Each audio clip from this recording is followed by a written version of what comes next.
Good evening student. देखना है गुणनखंड। गुणनखंड फैक्टोरिजेशन। गुणनखंड मतलब फैक्टोरिजेशन। आज ये देखना है। सवाल हमारा क्या है, बड़ा कोष्टक लगा है। सवाल है हमारा 1/3 एक्स एक्स स्क्वेयर मतलब एक्स की घात 2 प्लस 2x मतलब 2x प्लस 2x माइनस 9, 9 मतलब -9। ठीक है ना, माइनस का मतलब है यहाँ ऋण। ठीक है ना, 2x माइनस 9 ये क्या है, सवाल है का गुणनखंड करो। क्या करना है, इनके गुणनखंड निकालना है।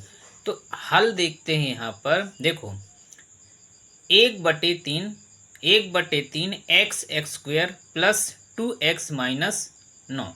ठीक है ना, मतलब 9 ये है। तो सबसे पहले क्या देखना है, सबसे पहले ये देखना है कि ये जो हर में 3 है, ये जो हर में 3 है, हर मतलब ये जो भिन्न बनी हुई है इसके अंश में 1 है, और जो हर है हर में 3 है, मतलब अंश में 1 है और हर में 3 है। तो इसका हर खत्म करेंगे तो कैसे करेंगे, अंश में 3 का गुणा करने पर जितनी भी ये 3 पद हैं 1 2 3, इन तीनों ही पद में अंश के साथ 3 का गुणा करेंगे। ठीक है ना, अब अंश के साथ 3 का गुणा करने पर क्या होगा, करते हैं 1 गुणे एक्स एक्स स्क्वेयर गुणे 3। ठीक है ना, प्लस इसमें भी करना पड़ेगा 2x गुणे 3। ठीक है ना, मतलब 2x गुणे 3 माइनस, मतलब माइनस का मतलब है ऋणात्मक चिन्ह। ठीक है ना, माइनस 9 गुणे 3, 9 गुणे 3। ठीक है ना, तो देखते हैं यहाँ से ये 3 3 कट गया और 1 का गुणा x के साथ हुआ तो क्या आ जाएगा, x ही आएगा। क्यों, क्योंकि अगर 1 का गुणा किसी भी संख्या के साथ होता है, या चाहे वो अचर संख्या हो चाहे चर संख्या हो, तो वही संख्या आती है। ठीक है ना, तो ये हो जाएगा x x x square plus यहाँ 2x का गुणा 3 में होगा तो क्या हो जाएगा 6x। ठीक है ना, मतलब 6x, 3 दूनी 6। ठीक है ना, और यहाँ पे चिन्ह क्या है, माइनस, तो चिन्ह माइनस का रहेगा। और 9 का गुणा 3 में कितना हो जाएगा 27, मतलब 9 गुणे 3 तो कितना हो जाएगा 27, 9 त्याई 27। ठीक है ना, तो ये हो गए 3 पद बन गए। कैसे बन गए देखो, तो क्या हो गया x x square plus 6x minus क्या हो गया ये 27 मतलब 27। ठीक है ना, एक्स एक्स स्क्वेयर एक्स की घात 2 प्लस 6x माइनस कितना 27। अब ये पहला पद, ये दूसरा पद, ये तीसरा पद, होता क्या है कि पहले और तीसरे पद का गुणा किया जाता है। यहाँ पर हम देख लेते हैं, ये पहला पद गुणे दूसरा पद, तो पहला पद क्या है एक्स एक्स एक्स स्क्वेयर गुणे -27। ठीक है ना, तो इन दोनों पदों का जब हम गुणा करेंगे तो क्या आएगा -27x एक्स स्क्वेयर।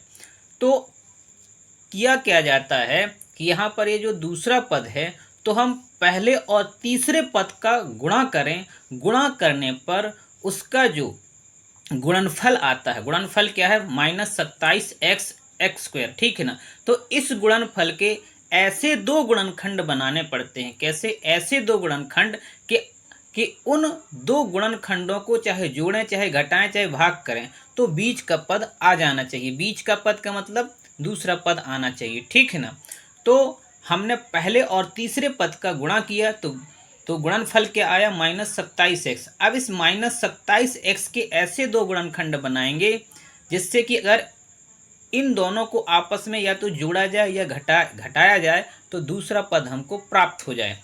तो अगर हम 9x गुणे -3x करें तो क्या हो जाएगा 27 हो जाएगा, 9 × 27 हो जाएगा। ठीक है ना, 27x एक्स स्क्वेयर हो जाएगा।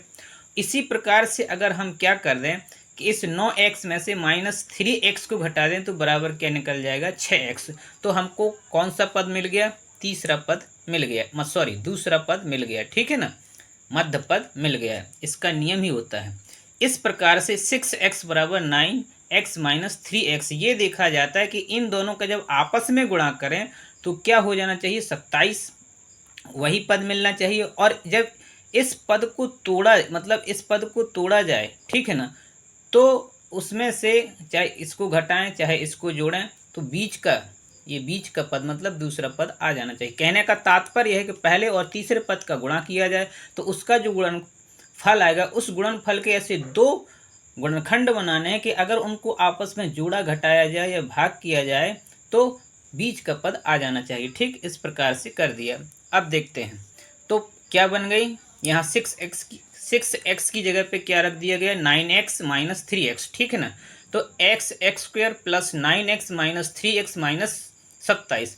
अब देखो चार पद हो गए। चार पद इसलिए बनाए जाते हैं कि दो दो का जोड़ा बनाए, फिर इसको हम आपस कॉमन लेंगे तो दो दो के जोड़ा बन गए। ठीक है ना, तो यहाँ पर ये देखना कि यहाँ x है और यहाँ पे x सम्मिलित है, तो एक x कॉमन ले लिया तो यहाँ x स्क्वायर लिखा है, तो इसका मतलब ये है कि यहाँ इसके दो x हैं, तो एक x को कॉमन लिया गया तो यहाँ पे क्या बचा, एक x बचा। ठीक है, अब यहाँ का भी x कॉमन ले लिया क्योंकि दो पदों में कॉमन लेना पड़ता है, तो ये देखना कि यहाँ से भी x कॉमन लिया और इधर से भी x कॉमन लिया। ठीक है ना, तो यहाँ पे क्या बचेगा, केवल 9 बचेगा। जब इस x का अंदर गुणा करेंगे, एक ये कोष्टक का मतलब होता है गुणा की, जो कोष्टक के बाहर जो x लिखा है इसका तात्पर्य यह है कि जब इसके साथ भी गुणा इसका और इसके साथ भी गुणा इसका, जब x का गुणा x में होगा तो यही चीज़ मिल जाएगी, जब x का गुणा 9 में होगा तो 9x प्राप्त हो जाएगा कॉमन। इस प्रकार से होता है।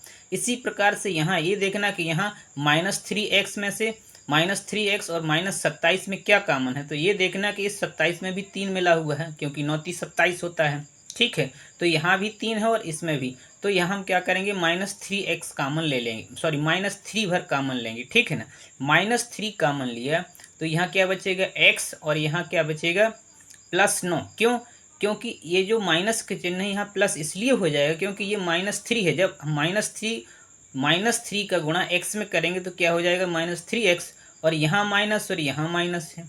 ठीक है ना, यहाँ माइनस और यहाँ क्या है, प्लस है, तो माइनस और प्लस क्या हो जाएगा, चिन्ह क्या होता है, माइनस होता है, तो क्या हो जाएगा, -27 हो जाएगा। ठीक है ना, हो जाएगा -27 कि नहीं हो जाएगा, क्योंकि -3 का गुणा +9 के साथ होगा तो क्या हो जाएगा, 9 3 27। ठीक है, 9 3 27 का मतलब क्या है, 9 3 27 हो जाएगा। ठीक है ना, और ये चिन्ह क्या है, यहाँ माइनस का यहाँ प्लस का है, तो क्या हो जाएगा, चिन्ह माइनस।